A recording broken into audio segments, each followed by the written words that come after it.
नमस्कार, न्यूज 18 लोकमतवर आपण पाहताय मुलुख महाराष्ट्र. आपल्या सगळ्यांचं स्वागत. मी मिलिंद भागवत. भारतीय जनता पक्षानं विधान परिषदेसाठी जोरदार रणनीती आखायला सुरुवात केली आहे. बैठकांचा सिलसिला सुरू झाला आहे, पण काँग्रेसच्या आमदारांना अजून पुढचं काय करायचं हेच माहीत नाही. तिकडे एकनाथ खडसे यांना पाडण्यासाठी भाजपनं काही खास रणनीती आखल्याचं सुद्धा बोललं जात आहे. त्यावरून चर्चा सुरू आहे. ओबीसी आरक्षणाच्या संदर्भात मुख्यमंत्र्यांनी एक उच्चस्तरीय बैठक बोलावली आहे. या बैठकीत काही महत्त्वपूर्ण निर्णय होणं अपेक्षित आहे आणि सगळ्यात मोठी आणि महत्त्वाची बातमी ती म्हणजे उद्या दुपारी 1 वाजता 10वीचा रिझल्ट आहे. सगळ्यात आधी पाहूयात हेडलाईन्स. हेडलाईन्सचे प्रायोजक आहेत IIT. नीटच्या टेन्शनला करा गुड बाय. महाराष्ट्रातून सर्वाधिक डॉक्टर्स घडवणारे IIB आता नांदेड, लातूर नंतर पुण्यातही.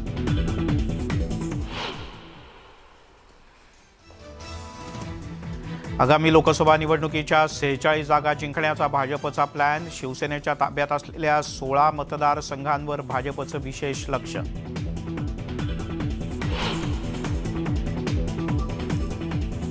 राष्ट्रवादीचे उमेदवार एकनाथ खडसे यांना पाडण्यासाठी भाजपची विशेष व्यूहरचना. MIMचे खासदार इम्तियाज जलील यांचा गौप्यस्फोट. भाजपच्या रणनीतीवर न्यूज 18 लोकमतचा विशेष रिपोर्ट.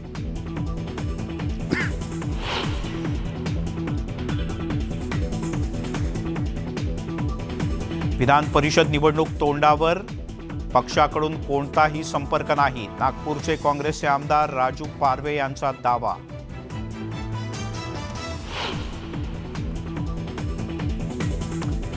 राहुल गांधींच्या समर्थनार्थ मुंबईत काँग्रेसचा मोर्चा. राज्यपालांनी भेट टाळल्याचा काँग्रेस नेत्यांचा दावा. राजभवनानं फेटाळला काँग्रेसचा आरोप.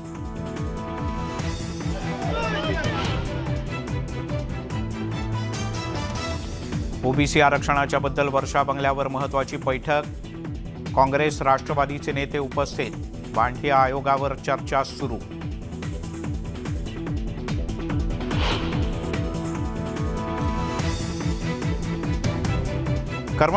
कचऱ्याच्या ढिगाऱ्यात सापडलं 10 तोळं सोनं. उंदराचा माग काढत सोनं हस्तगत.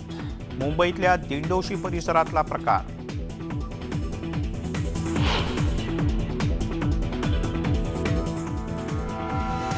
जालना जिल्ह्यात चोरट्यांनी मंदिरातून घंटा पळवली. चोरीची दृश्य CCTVत. दिवसाढवळ्या चोरी होत असल्यानं पोलिसांच्या कार्यक्षमतेवर प्रश्नचिन्ह.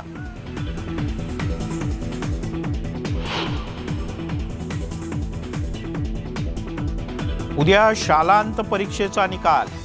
10वीचा निकाल दुपारी 1 वाजेपर्यंत ऑनलाईन पाहता येणार. विद्यार्थ्यांची धाकधूक वाढली.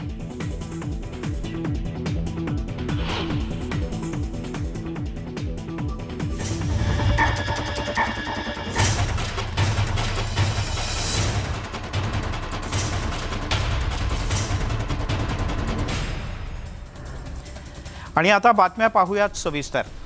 राज्यसभा निवडणुकीतल्या विजयानंतर भारतीय जनता पक्ष आत्तापासूनच इलेक्शन मोडवर गेलाय. म्हणजे विधान परिषद नाही, लोकसभा निवडणुकांच्या दृष्टीने भाजपनं आपली रणनीती आखायला सुरुवात केली आहे. आणि याचाच एक भाग म्हणून मिशन 24 अंतर्गत शिवसेनेच्या काही विशिष्ट मतदारसंघांवर भाजपनं विशेष लक्ष केंद्रित करायचं ठरवलं आहे. एकूण 18 ठिकाणी भाजपचे केंद्रीय मंत्री प्रभारी म्हणून काम पाहतील आणि आगामी लोकसभा निवडणुकीत सर्वच्या सर्व लोकसभेच्या जागा महाराष्ट्रात जिंकण्याच्या दृष्टीने भाजपनं रणनीती आखली आहे. या दौऱ्यानंतर आता पंतप्रधानांच्या दौऱ्यानंतर आता भाजपनं थेट लोकसभेची तयारी सुरू केली आहे. भाजपच्या 22 जागांमध्ये आणखी 24 जागांची भर घालण्यासाठी फडणवीस यांच्या नेतृत्वात मोर्चे बांधणी सुरू झाली आहे. भाजपचं मिशन 24 नेमकं काय आहे जाणून घेऊया.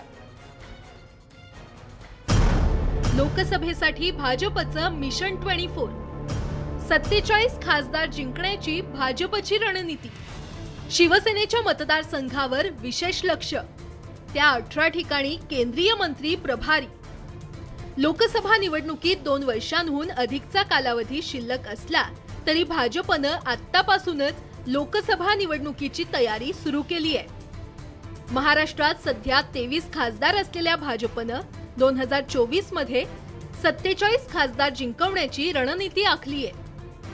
त्यासाठी गुरुवारी देवेंद्र फडणवीसांच्या नेतृत्वात मुंबईमध्ये बैठक झाली, ज्यात आणखी 24 खासदार जिंकण्यासाठी मिशन 24 ची घोषणा करण्यात आली आहे। जे आम्ही जिंकलो आहोत त्याच्यावर तर आम्ही कॉन्सन्ट्रेट करतोच आहोत, पण आपल्याला नव्याने जे जिंकायचे आहे असे देखील आम्ही काही निवडले आहे। आणि याच्या व्यतिरिक्त म्हणजे जे आज काही 16 मतदारसंघ जे आम्ही निवडले आहेत याच्या व्यतिरिक्त अजून 8 मतदारसंघावर आम्ही कॉन्सन्ट्रेट करणार। 48ही मतदारसंघामध्ये ताकदीने आम्ही लढू आणि यापूर्वी आम्ही दाखवलं आहे 40, 42 मतदारसंघ जिंकणं हे काही सोपं काम नाही आहे, ते आम्ही जिंकलेलो आहोत। त्यामुळे मला विश्वास आहे की आम्ही 48ही मतदारसंघामध्ये आमची तयारी असणार आहे आणि आम्ही जिंकण्याचा प्रयत्न करू। या रणनीतीतून भाजपनं थेटपणे शिवसेनेला टार्गेट करण्याचं ठरवलंय, कारण शिवसेनेचे ज्या 18 मतदारसंघात खासदार आहेत त्या सर्व 18 मतदारसंघांमध्ये भाजपचे केंद्रीय मंत्री प्रभारी असणार आहेत। तसे संकेतच देवेंद्र फडणवीसांनी दिले। भूपेंद्र यादव जी आहेत किंवा आमचे अनुराग सिंग ठाकूर आहेत, प्रल्हाद पटेल साहेब आहेत, अशा अनेक मंत्र्यांना कामं देण्यात आलं। जसं आता महाराष्ट्रातल्या काही मंत्र्यांना केरळमध्ये, काहींना तामिळनाडूमध्ये देखील काम देण्यात आलंय। त्यामुळे देशभरातल्या या मतदारसंघामध्ये सगळे मंत्री जाणार। एकंदरीतच महाविकास आघाडीचे नेते विधान परिषद त्यानंतर होणाऱ्या स्थानिक स्वराज्य संस्थांच्या निवडणुकीच्या दृष्टीनं पावलं टाकताना दिसतायत। भाजपनं मात्र तब्बल 2 वर्षांआधीच लोकसभेची तयारी सुरू केल्याचं चित्र आहे।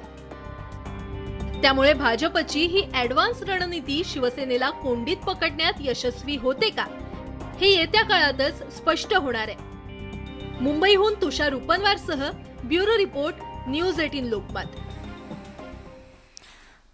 त्यामुळे भाजपचं मिशन 24 तर तिकडे आज काँग्रेसच्या वतीनं राहुल गांधी यांच्या समर्थनार्थ सलग दुसऱ्या दिवशी महाराष्ट्रात विविध ठिकाणी आंदोलन करण्यात आलं। आजचं मुंबईतलं आंदोलन झालं ते थेट राजभवनावर। राजभवनावर काँग्रेसच्या वतीनं मोठा मोर्चा काढण्यात आला। काँग्रेसचे शेकडो कार्यकर्ते आणि अनेक नेते या मोर्चात सहभागी झाले होते। राजभवनावर काढण्यात आलेल्या या मोर्चात काँग्रेसनं आक्रमक भूमिका घेतली। ईडी केंद्राच्या दबावाखाली काम करत असल्याचा आरोप काँग्रेसच्या नेत्यांनी यावेळी केला। काँग्रेसचा मोर्चा पोलिसांनी रोखून धरला।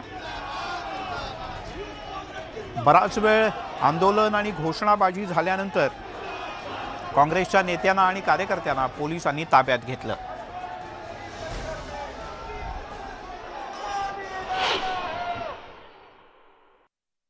आम्ही येणार म्हणून काल माननीय राज्यपाल महोदयांना आम्ही कळवलं असून सुद्धा आता आम्हाला माहिती मिळाली की राज्यपाल महोदय इथं नाहीत, ते नागपूरला चालले गेलेत। मग मोर्चा तहकूब केलाय का? आम्ही तहकूब नाही केलं, आम्ही इथं जाऊ, पोलीस आपली कारवाई करताय, पोलीस आम्हाला जेलमध्ये टाकतात, आम्ही जेलमध्ये पण जायला तयार आहोत। पण जर का राज्यपालच या ठिकाणी नाहीये तर मग निवेदन कोणाला देणार? आम्ही राज्यपालाला निवेदन देण्यासाठी आलेलो नाही, आम्ही या ठिकाणी राज्यपालांच्या माध्यमातून जे आंधळं बहिरं सरकार केंद्रामध्ये बसलेलं त्याला आवाज पोहोचवण्यासाठी आलेलो होतो।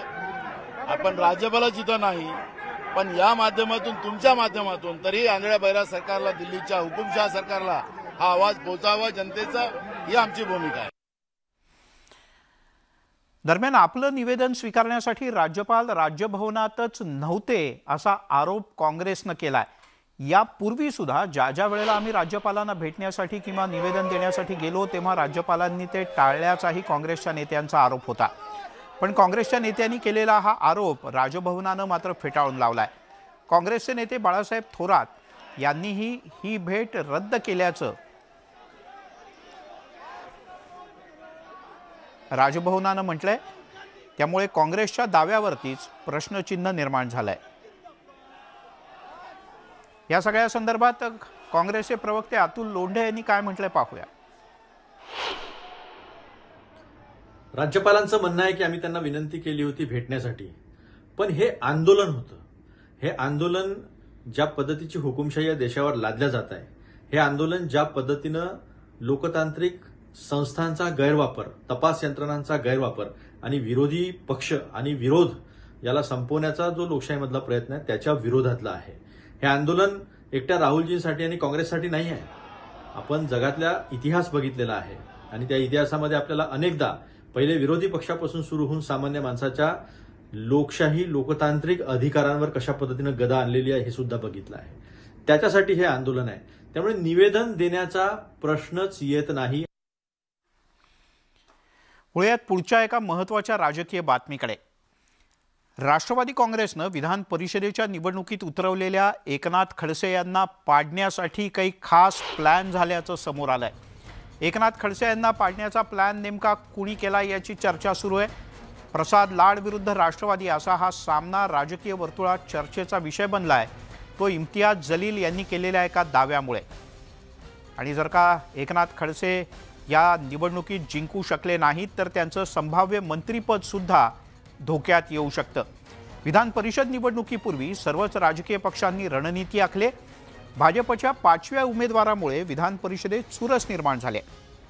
पण याच निवडणुकीच्या माध्यमातून भाजपचे माजी नेते आणि सध्याचे राष्ट्रवादीचे उमेदवार एकनाथ खडसे यांच्या पराभवासाठी भाजपनं गेम प्लॅन आखल्याची चर्चा आहे. विधान परिषदेत भाजपचा 5वा उमेदवार, राष्ट्रवादीच्या एकनाथ खडसेंवर वार, खडसेंविरोधात भाजपची मोर्चे बांधणी, विधान परिषदेतही घडवणार चमत्कार. विधान परिषद निवडणुकीची रणधुमाळी अंतिम टप्प्यात आली आहे. 10 जागांसाठी 11 उमेदवार निवडणुकीच्या रिंगणामध्ये उतरल्यामुळे एका उमेदवाराचा पराभव होणं हे निश्चित आहे. भाजपला संख्याबळानुसार 4 जागात सुरक्षित असल्या तरीही भाजपनं 5 उमेदवार रिंगणात उतरवलेत. त्यामुळे महाविकास आघाडीच्या एका उमेदवाराला झटका देण्याचा भाजपचा प्लॅन आहे. आणि हा उमेदवार दुसरा तिसरा कुणीही नसून भाजपचे माजी नेते एकनाथ खडसे असल्याचा आरोप MIMचे खासदार इम्तियाज जलील यांनी केलाय.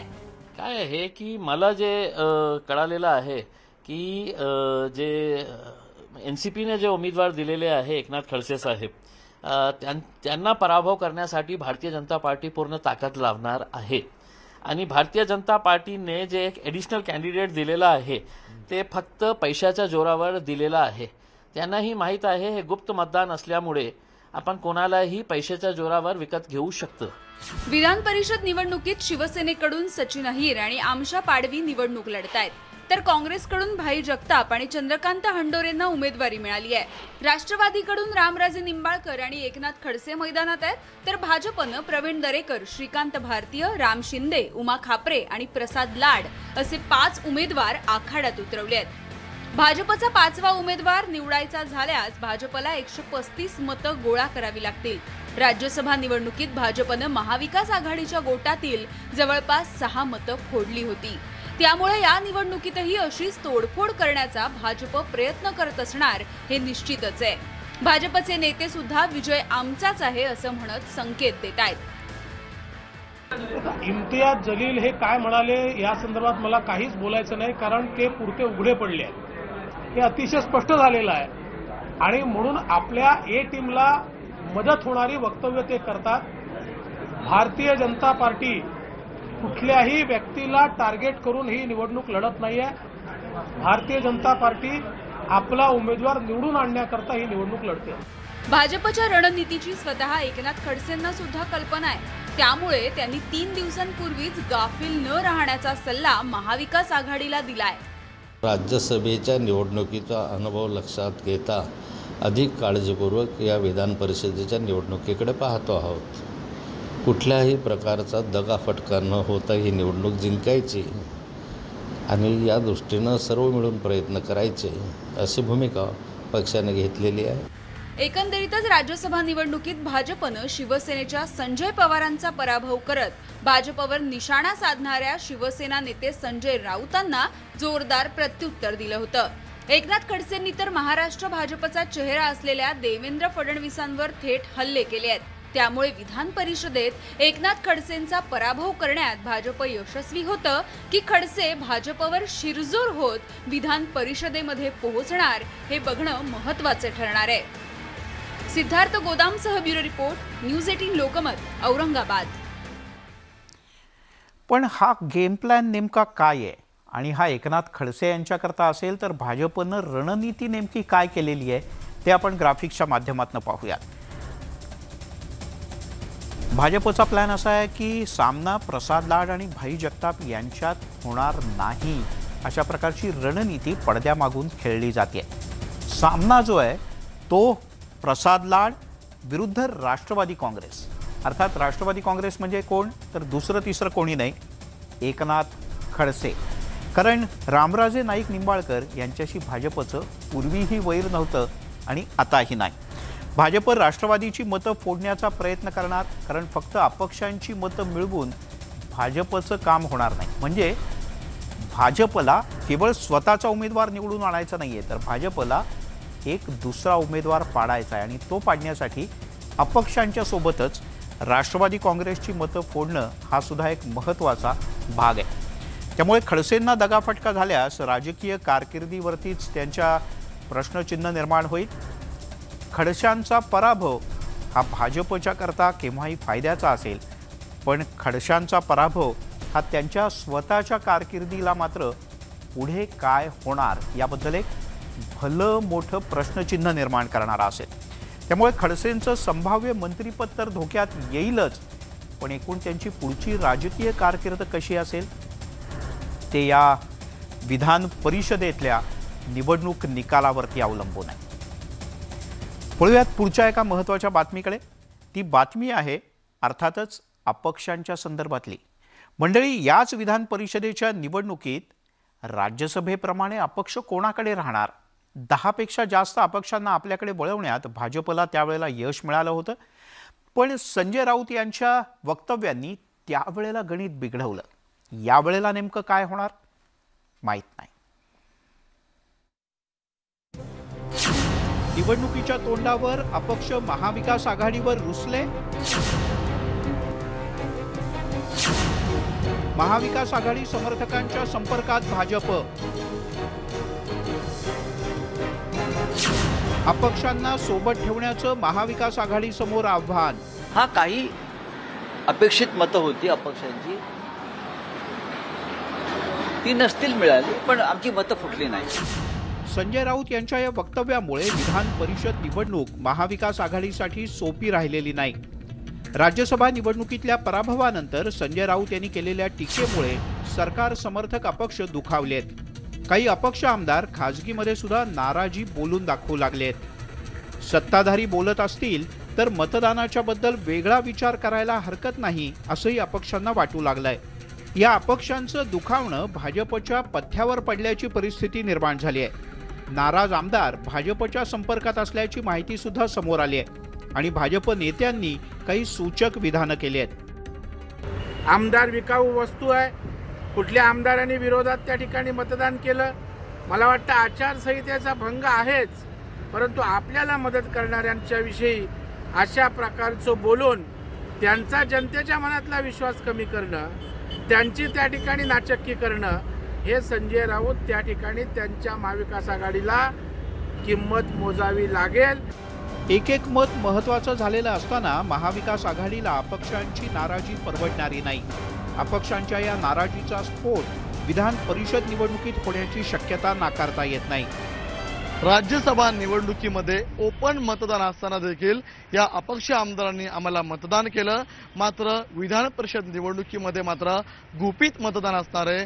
आम्हाला मोठ्या प्रमाणात आमदार मतदान करतील, आम्हाला मदत करतील आणि आमचा उमेदवार रेकॉर्ड ब्रेक मताने निवडून येईल. व्हिडिओ जर्नलिस्ट दिग्विजयसह मी तुषार रुपनवर, न्यूज 18 लोकमत, मुंबई. त्यामुळे पाहूयात पुढे नेमकं काय होतं ते. वळूयात पुढच्या एका बातमीकडे.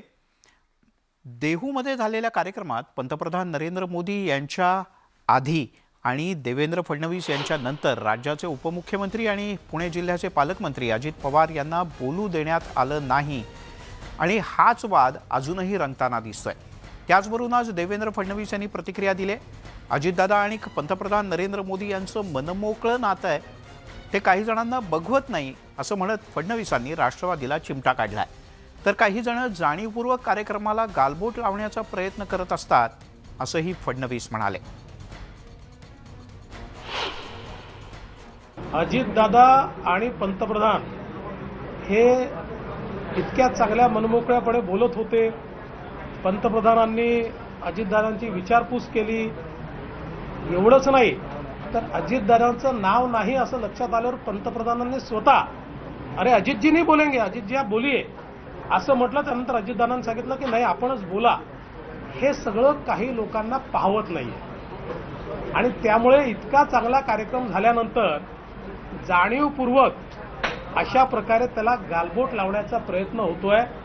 मला तर असं वाटतं की कदाचित अजितदादांच्या विरोधातच हे षडयंत्र आहे. आणि आता बातमी न्यूज 18 लोकमतच्या एका दणक्याची जबरदस्त इम्पॅक्टची. बातमी अशी आहे की माहीमच्या किल्ल्याची दुरवस्था न्यूज 18 लोकमतनं ठळकपणे मांडली होती आणि हा विषय लावून धरला होता. पण आता राज्याचे पर्यावरण आणि पर्यटन मंत्री आदित्य ठाकरे यांनी गांभीर्यानं हा विषय घेतला आहे. आज मंत्रालयात याच संदर्भात एक महत्त्वपूर्ण बैठकही घेण्यात आली आणि या किल्ल्याच्या डागडुजीसाठी, पुनर्वसनासाठी, संवर्धनासाठी एक खास नियोजन करण्यात आलं आहे. आमचे प्रतिनिधी विशाल पाटील यांनी आदित्य ठाकरे यांच्याशी एक्सक्लुझिव्ह बातचीत केली. पाहूयात.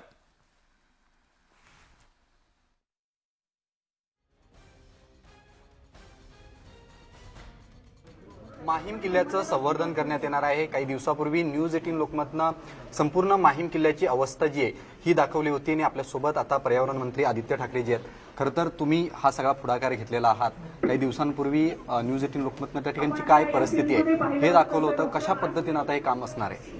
मला वाटतं चांगलं तुम्ही हे व्हिडिओ केलात.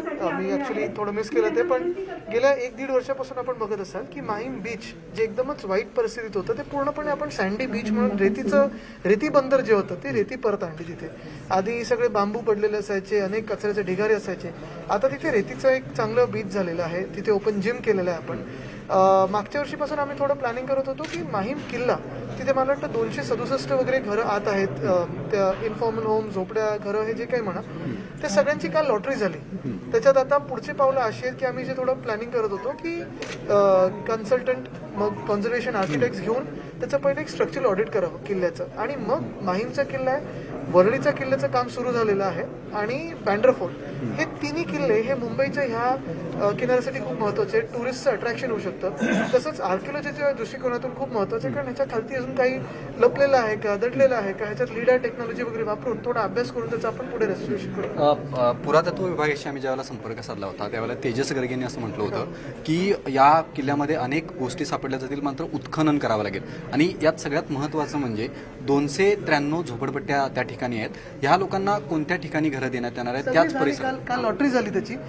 काही मालटमध्ये, काही मला वाटतं कुर्ल्यामध्ये ज्यांना जिथे घरं पाहिजे होती तशी लॉटरी झाली आपली. ह्या 15 दिवसात आपण शिफ्टिंग सुरू करू कारण एक चांगलं आहे की ही संधी मोठी आहे, त्यांना पण चांगली घरं मिळण्याची. ते आपण प्रोजेक्ट म्हणून करू. यानंतर जाऊयात थेट वर्षा या मुख्यमंत्र्यांच्या निवासस्थानी. ओबीसी आरक्षणाच्या संदर्भातली महत्त्वपूर्ण बैठक संपली. भुजबळ बोलत आहे. अशा रीतीने केवळ नावावरून गेल्यामुळं म्हणजे पाटील आहेत, पवार आहेत, हे सगळे त्याच्यामध्ये.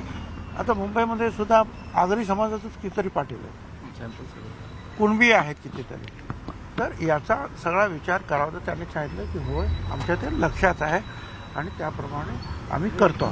सर पण जो डेटा गोळा केलेला आहे आडनावावरून काही गावामध्ये एकदम कमी संख्या, काही गावामध्ये संख्याच नाही आहे, याचं परत करणार की कसं करणार? नाही, त्यांनी सांगितलं की आम्हाला जिथे संशय येतो आहे त्याचं मागचा आणि पुढचा जो आहे जो काही रिपोर्ट आमच्याकडे असेल त्या रिपोर्टप्रमाणे आम्ही कुठे जर काही वाटलं तर मी रिजेक्ट करू, परंतु अशी काही परिस्थिती तूर्त वाटत नाही असं त्यांचं म्हणणं आहे. तुमचं समाधान झालं का? म्हणजे सगळं पाहिजे समाधान म्हणजे आता आम्ही आमचं म्हणणं मांडलं आणि मुख्यमंत्र्यांनी स्वतः सांगितलं की हे नीट करा म्हणून. बरोबर झालं पाहिजे असं मुख्यमंत्र्यांनी, उपमुख्यमंत्र्यांनी सांगितलं.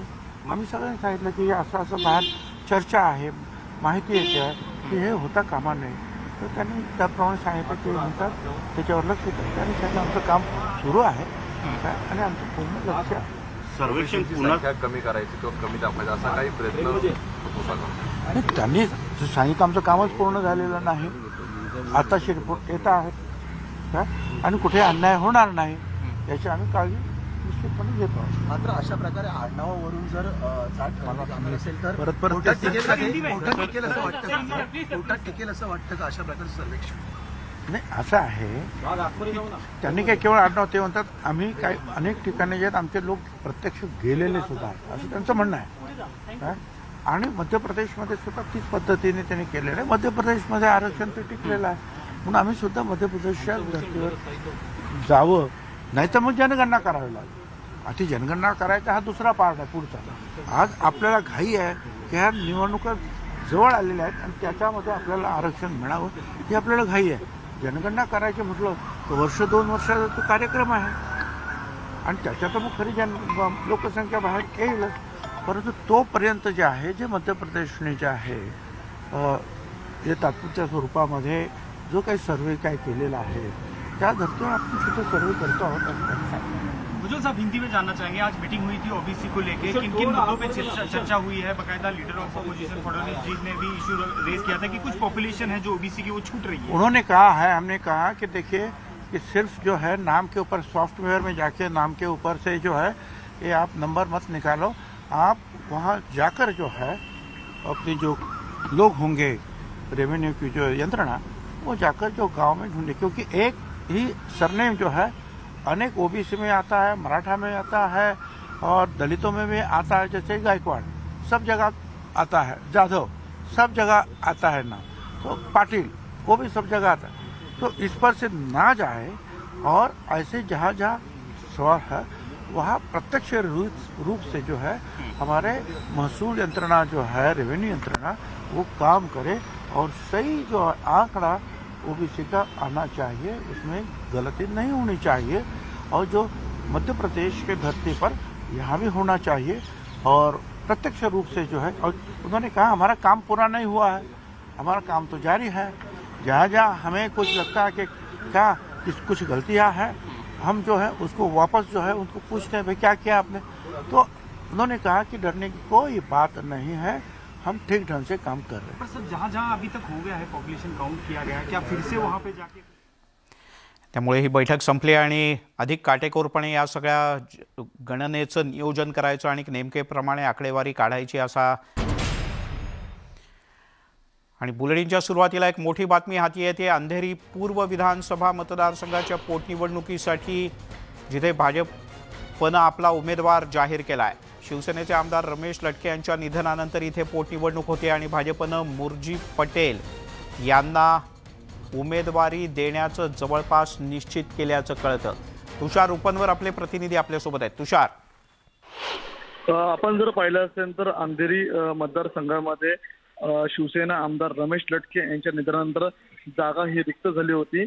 या ठिकाणी नेमकं कुणाला तिकीट देणार याकडे सगळ्यांचं लक्ष लागलं होतं. मात्र आपल्याला जी खात्रीलायक सूत्रांकडून माहिती मिळते त्या माहितीनुसार मुरजी पटेल यांना भाजपाकडून उमेदवारी मिळण्याची दाट शक्यता आहे. मुरजी पटेल 2019ला जेव्हा निवडणुका झाल्या होत्या त्या निवडणुकीमध्ये युती झाल्यामुळे या ठिकाणी.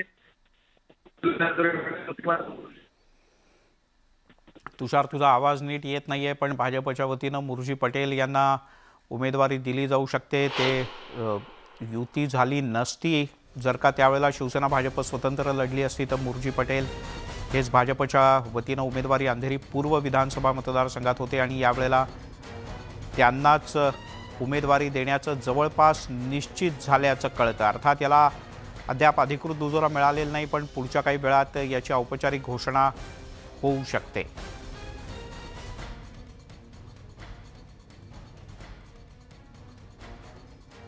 आणि आता अनेक महत्त्वाच्या बातम्यांचा घेऊयात वेगवान आढावा. लोकसभा निवडणुकीला 2 वर्ष शिल्लक असताना भाजप आता इलेक्शन मोडवर गेले. भाजपनं महाराष्ट्रातील लोकसभा निवडणुकीसाठी मिशन 24ची आखणी केली. भाजपनं सध्या महाराष्ट्रात 23 खासदार आहेत. उर्वरित 24 जागा कशा जिंकता येतील याची रणनीती भाजपनं तयार केल्याचं कळतं. भाजपनं 24पैकी शिवसेनेचे 18 खासदार असलेल्या जागांवर विशेष लक्ष केंद्रित करणार असल्याचं एक प्रकारे जाहीर केलं आहे. राष्ट्रवादीचे उमेदवार एकनाथ खडसे यांना पाडण्यासाठी भाजपनं विशेष व्यूहरचना रचल्याचा गौप्यस्फोट एमआयएमचे खासदार इम्तियाज जलील यांनी केला आहे. खडसे यांना पाडण्यासाठीच भाजपनं 5वा उमेदवार निवडणुकीच्या रिंगणात उतरवल्याचं सांगितलं जात आहे. त्यामुळे धोका भाई जगताप यांना नसून तो एकनाथ खडसे यांना आहे का, अशी चर्चा राजकीय वर्तुळात सुरू झाली. राहुल गांधींच्या समर्थनार्थ मुंबईत काँग्रेसनं राजभवनावर मोर्चा काढला. काँग्रेसच्या या मोर्चात काँग्रेसचे अनेक महत्त्वाचे नेते आणि कार्यकर्ते प्रचंड संख्येने उपस्थित होते. राजभवनाच्या जवळ काँग्रेसचा मोर्चा पोलिसांनी रोखला. यानंतर पोलिसांनी काँग्रेसच्या सर्व नेत्यांना ताब्यात घेतलं. काँग्रेसचं निवेदन स्वीकारण्यासाठी राज्यपाल राजभवनावर उपस्थित नसल्याचा आरोप काँग्रेसच्या नेत्यांनी केला। काँग्रेसच्या नेत्यांनी केलेला हा आरोप राजभवनाच्या वतीनं फेटाळून लावण्यात आला। काँग्रेसचे नेते बाळासाहेब थोरात यांनीच ही भेट रद्द केल्याचं राजभवनाच्या वतीनं सांगण्यात आलं। त्यामुळे काँग्रेसच्या दाव्यावरतीच प्रश्नचिन्ह निर्माण झालंय। विधान परिषद निवडणुकीसाठी भाजप, शिवसेना आणि राष्ट्रवादीच्या जोरदार बैठका सुरू झालेल्या असताना काँग्रेसमध्ये मात्र सगळं काही निवांत आहे। भाजप आणि शिवसेनेनं आमदारांच्या सोबत निवडणूक रणनीतीवर चर्चा सुरू केली आहे, पण काँग्रेस आमदारांशी प्रदेश नेतृत्वानं अद्याप कोणतीच चर्चा केलेली नाही। निवडणुकीच्या मतदानासाठी मुंबईला कधी जायचं याचे निरोप सुद्धा आलेले नाहीत, पण 2 दिवसात आम्ही एकत्र येणार असल्याचं गृहराज्यमंत्री सतेज पाटील यांनी म्हटलंय।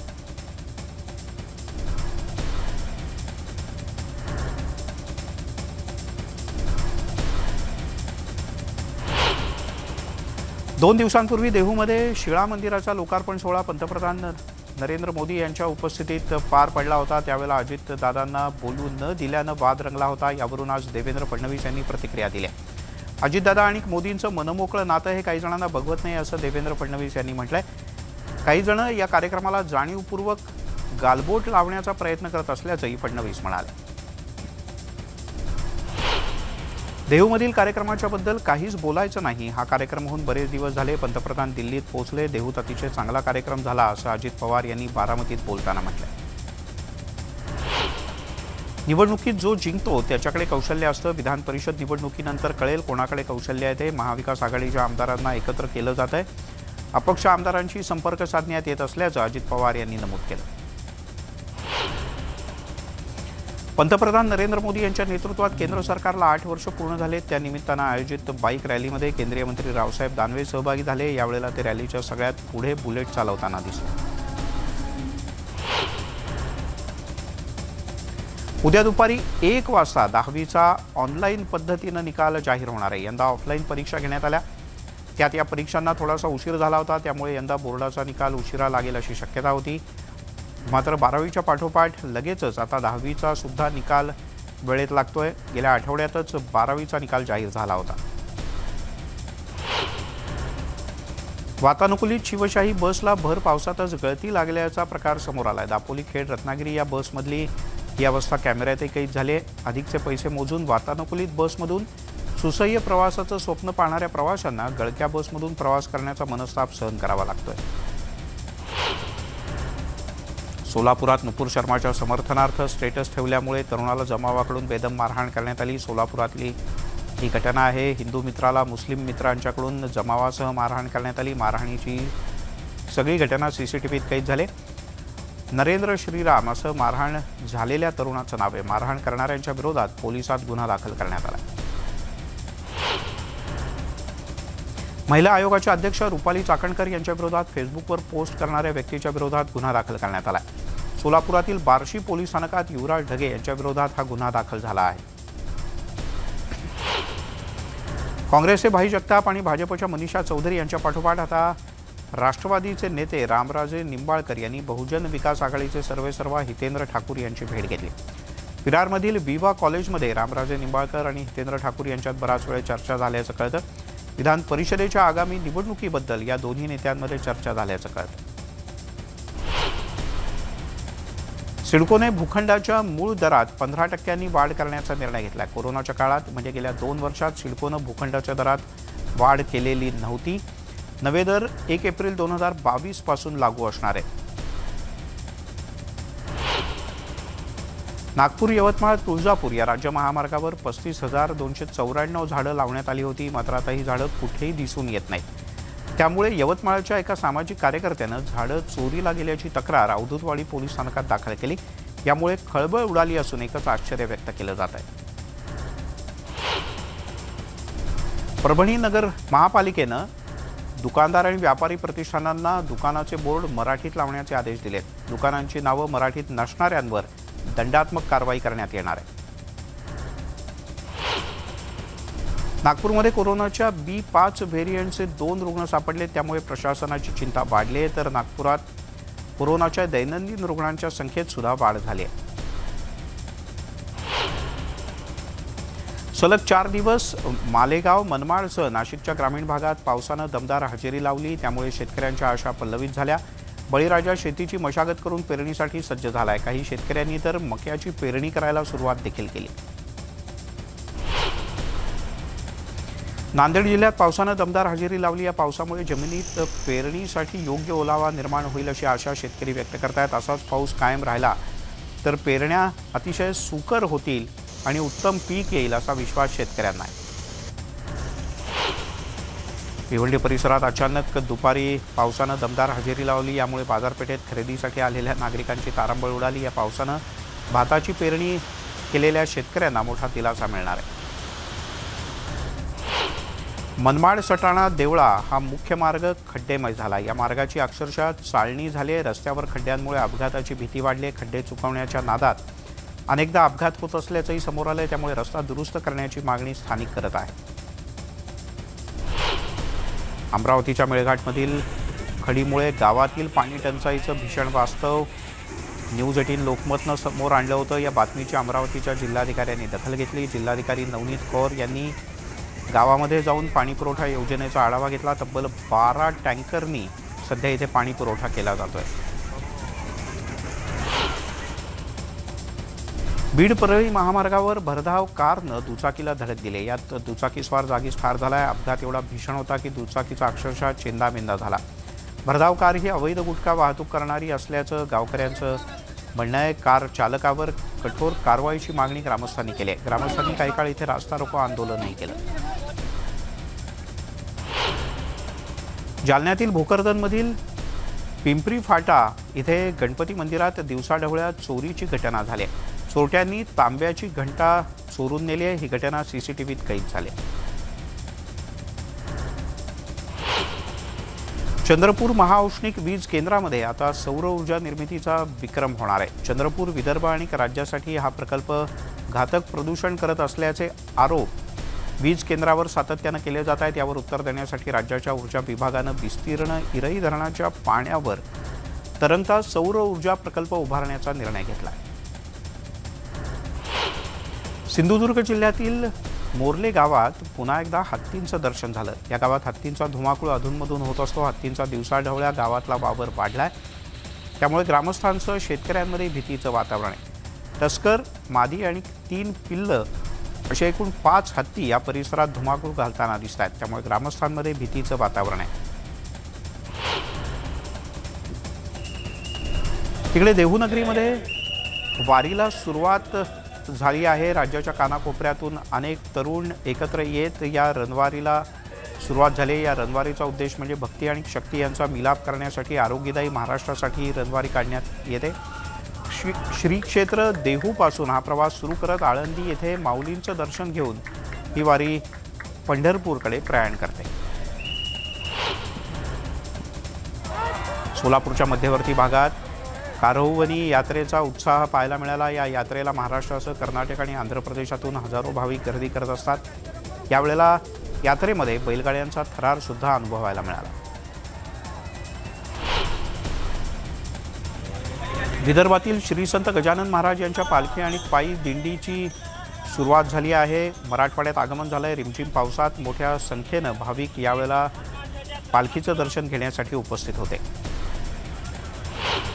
शिर्डीच्या साईबाबांना एका साईभक्तानं 5000 किलो आंबे दान केले आहेत. शिर्डीमध्ये येणाऱ्या साईभक्तांना प्रसादालयात 2 दिवस आमरसाची मेजवानी असणार आहे. पुण्यात PMPML बसमधून दिराची वाट पाहणाऱ्या एका महिलेला वसंत मोरे यांनी मदत केली. या महिलेला वसंत मोरे यांनी आपल्या गाडीनं घरी सोडलं. यावेळेला महिलेची सोबत करणाऱ्या चालक आणि वाहकाचे त्यांनी आभार मानले.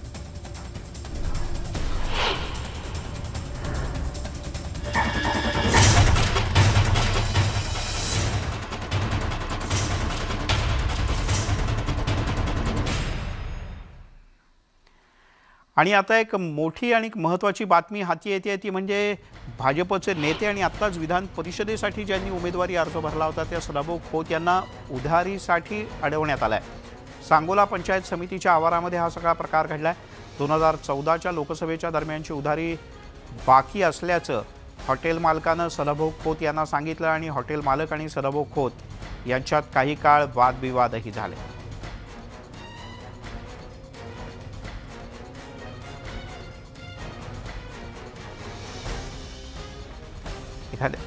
एखाद्या हॉटेल व्यावसायिकानं किंवा एखाद्या दुकानदारानं एखाद्या राजकीय पक्षाच्या नेत्याला 4 जणांच्या समोर अशा पद्धतीने अडवून त्याच्याकडे उधारीची गोष्ट केल्याचा हा कदाचित पहिलाच प्रकार असावा.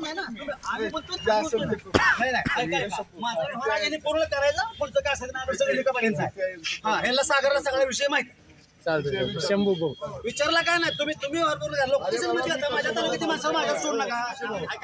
ऐका साहेब ऐका माझ्या तालुक्यातली काय असेल शंभूराजे ऐका माझं मी संघ बोलतो तुम्ही तुम्हाला बोलत नाही आणि मध्ये कोणी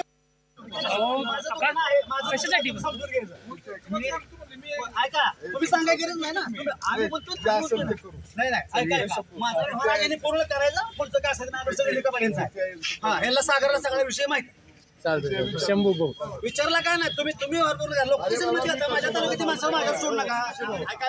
ऐका साहेब ऐका माझ्या तालुक्यातली काय असेल शंभूराजे ऐका माझं मी संघ बोलतो तुम्ही तुम्हाला. आणि आता एक वेगळी बातमी. उंदरानं पीठ पळवलं किंवा स्वयंपाकघरातली एखादी वस्तू पळवली असं तुम्ही ऐकलं असेल, कदाचित नोटा कुरतडल्या असंही ऐकलं असेल. पण उंदरानं आज जे केलं आणि पोलिसांना ते कसं बसं सापडलं, नेमकं काय आहे ते पाहूयात एक खास रिपोर्ट.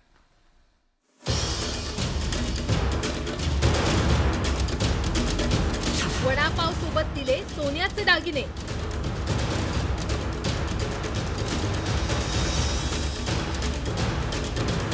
कचऱ्यात फेकली दागिन्यांची पिशवी.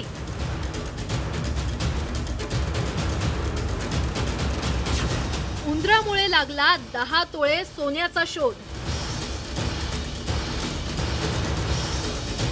ही सीसीटीव्ही चित्रफीत जरा निरखून पहा. रिक्षातून एक पिशवी फेकल्याचं या चित्रफितीत पाहायला मिळतंय.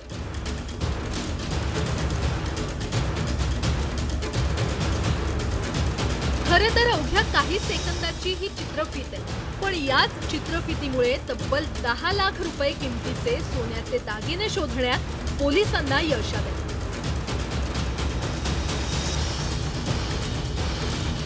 तुम्हाला ऐकून आश्चर्य वाटलं असेल, पण मुंबईतील दिंडोशीमध्ये ही घटना घडली आहे. पोलिसांनी दिलेल्या माहितीनुसार आरे कॉलनीमध्ये राहणाऱ्या सुंदरी प्लानीबे या सोमवारी बँकेमध्ये 10 तोळं सोनं गहाण ठेवण्यासाठी निघाल्या होत्या. मुलीच्या लग्नाचं कर्ज फेडण्यासाठी बँकेमध्ये दागिने गहाण ठेवून कर्ज घेण्याचा त्यांचा विचार होता. बँकेत जात असताना वाटेत त्यांना एक भिक्षेकरी महिला दिसली. सुंदरी यांनी आपल्या जवळच्या पिशवीतील एक वडापाव त्या महिलेच्या मुलाला दिला. पण जेव्हा सुंदरी बँकेत पोहोचल्या तेव्हा पिशवीमध्ये सोन्याचे दागिने नसल्याचं त्यांच्या लक्षात आलं. त्यांनी वडापावच्या पिशवीसोबत सोन्याच्या दागिन्यांची पिशवी देखील भिक्षेकरी महिलेला दिली होती. रास्ते में छोटे छोटे बच्चे उनको नजर आए जो भिक्षे करू थे. उनको भूख लगी थी, इसलिए उन्होंने वो पाव की थैली उनको खाने के लिए दे दी. नज़रअंदाज से उसमें 10 तोले के गहने उनके साथ गए. जब वो महिला बैंक में गहने गिरवी रखने के लिए गए तब उनको महसूस हुआ कि जो सोने का थैला है वो पाव के थैली में वो लड़के को दे दिया गया. नेमकी चूक कुठे झाली हे लक्षात आल्यावर सुंदरी तात्काळ भिक्षेकरीच्या शोधात माघारी आल्या. मात्र त्यांना ती महिला आढळून आली नाही. त्यानंतर सुंदरी यांनी पोलिसांकडे तक्रार केली. पोलिसांनी भिक्षेकरी महिलेचा शोध घेऊन विचारपूस केल्यानंतर त्या पिशवीची माहिती मिळाली. और निरीक्षण करने के बाद ऐसा दिख गया कि वह जो थैली थी वो चूहे एक गटर में लेके गए, ऐसा उसमें दिख गया. तो पुलिस ने पूरा गटर छान मारा तो वो थैली और 10 तोला सोने के गहने पुलिस को सुरक्षित मिल गए. दरम्यान पोलिसांनी त्या परिसरातील कचराकुंडीच्या परिसरात शोध घेतला. मात्र त्यांना सोन्याची पिशवी काही आढळून आली नाही. त्याचवेळी पोलिसांनी त्या परिसरातील सीसीटीव्ही कॅमेऱ्याच्या चित्रफितीचा धांडोळा घेतला आणि त्यांना धागेदोरे मिळाले. ती पिशवी रस्त्याच्या कडेला फेकल्याचं सीसीटीव्ही चित्रफितीत आढळून आलं. तसंच एक उंदीर ती पिशवी गटारात घेऊन गेल्याचं सीसीटीव्हीतून उघड झालं. त्यानंतर पोलिसांनी त्या गटारात शोध घेतला असता त्यांना सोन्याच्या दागिन्यांची पिशवी आढळून आली. पोलिसांच्या प्रयत्नामुळेच हरवलेले 10 तोळ्याचे दागिने सुंदरी प्लानिबेल यांना परत मिळाले. दागिने परत मिळाल्यामुळे सुंदरी यांनी सुटकेचा निश्वास टाकलाय. Bureau report, news 18 Lokmat. आणि मुळात पुढच्या बातमीकडे मंडळी, उद्याला हे असं चित्र तुम्हाला अनेक ठिकाणी दिसणार आहे. काही जण खुश तर आधीच म्हणाले आहेत, पण आनंदाचा जल्लोष होणार आहे, कारण 10वीचा निकाल आहे उद्याला.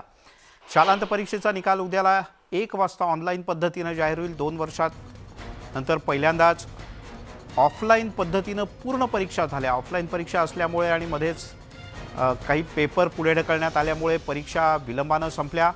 त्यामुळे रिझल्ट उशिरानं लागेल असं वाटत होतं, पण रिझल्ट वेळेत लागला. राज्याच्या शिक्षण मंत्री वर्षा गायकवाड यांनी उद्याला दुपारी 1 वाजता ऑनलाईन पद्धतीनं 10वीचा निकाल जाहीर होईल असं स्पष्ट केलंय. इयत्ता 10वीचा जो निकाल आहे तो दिनांक 17 जून 2022च्या दुपारी 1 वाजता लागणार आहे. खालील दिलेल्या विविध वेबसाईटच्या माध्यमातून आपण आपला निकाल पाहू शकता. आपण केलेल्या अभ्यासाला फळ मिळणार आहे, यश मिळणार आहे, आणि म्हणून आपल्या सगळ्यांना शुभेच्छा देत असताना मी आज सर्व विद्यार्थी आणि पालकांना ही शुभेच्छा देते की उद्याचा दिवस हा तुमच्यासाठी आनंदमय असणारा दिवस असो.